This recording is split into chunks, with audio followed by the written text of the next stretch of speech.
સુરતમાં નોકરી વાંચુકો પાસેથી યુકેના વિઝા આપવાના બહાને 1,05,00,000 જેટલી રકમ ખંખેરી ભૂગર્ભમાં ઉતરી ગયેલી બંટી બબલીની જોડી પૈકી એક આરોપીની આર્થિક ગુના નિવારણ શાખા દ્વારા દિલ્હી ખાતેથી ધરપકડ કરી વધુ તપાસ હાથ ધરવામાં આવી છે.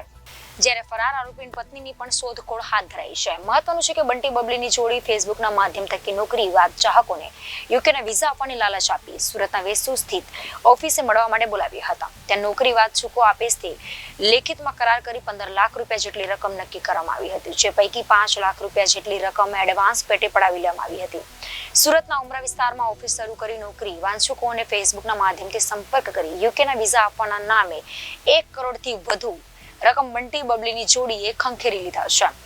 ઉમરા પોલીસ મથકમાં નોંધાયેલ ફરિયાદ મુજબ યુસુફ ખાન પઠાણ અને તેની પત્ની રિવિયાના ખાન પઠાણ દ્વારા ઉમરા પોલીસ મથકની હદમાં આવેલ વેસુ ખાતે ઓફિસ શરૂ કરાઈ હતી.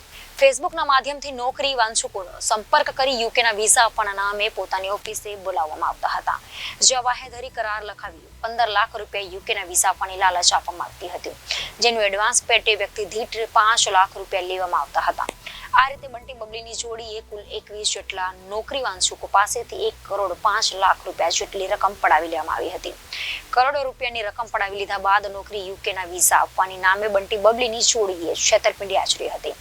એટલું જ નહીં, પોતાની ઓફિસ બંધ કરી બંટી બબલીની જોડી ભૂગર્ભમાં ઉતરી ગઈ હતી, જ્યાં ધરપકડથી ટાળવા ભાગતી ફરતી અને જોડીને ઝડપી પાડવા પોલીસ દ્વારા તપાસ હાથ ધરાઈ હતી. આ ગુનાની તપાસ આર્થિક ગુના નિવારણ શાખા સુરત ઇકો સેલને સોંપવામાં આવી હતી. જે ગુનાની તપાસ કરી રહેલી ઇકો સેલ દ્વારા બંટી બબલીની જોડી પૈકી આરોપી યુસુફ ખાન પઠાણની દિલ્હી ખાતેથી ધરપકડ કરવામાં આવી છે.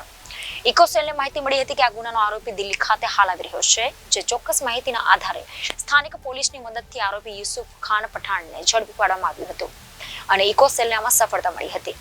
જ્યારે ગુનામાં ફરાર આરોપીની પત્ની રિવિયાના ખાન પઠાણની ધરપકડ કરવા પોલીસે ચક્રો ગતિમાન કર્યા છે.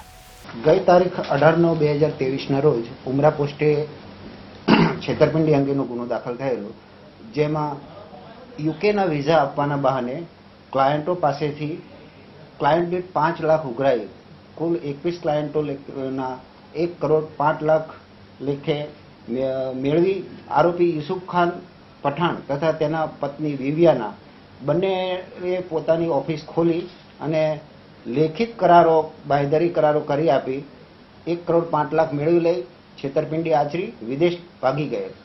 જે યુસુફ ખાન દિલ્હી આવતા LOC અન્વયે પકડાઈ ગયેલ અને દિલ્હી એરપોર્ટથી ઇકો સેલની ટીમે પકડી અને કોર્ટમાં રજૂ કરેલ છે અને હાલ 3 દિવસના રિમાન્ડ પર છે. તપાસ ચાલુ છે.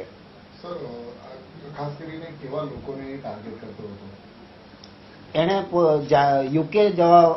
યુકે માટે જ વાંસુક હોય એવા લોકોને ફેસબુક મારફતે જાહેરાત કરેલી અને ફેસબુકમાં એનો પોતાનો કોન્ટેક્ટ નંબર મૂકેલો, જેથી સામેથી લોકો એનો કોન્ટેક્ટ કરી એને મળવા આવતા અને યુકે જવા માટે ટોટલ 15 લાખ એક જણની ફી નક્કી કરેલી અને તે પૈકી 5 લાખ એડવાન્સ પેટે લેતો.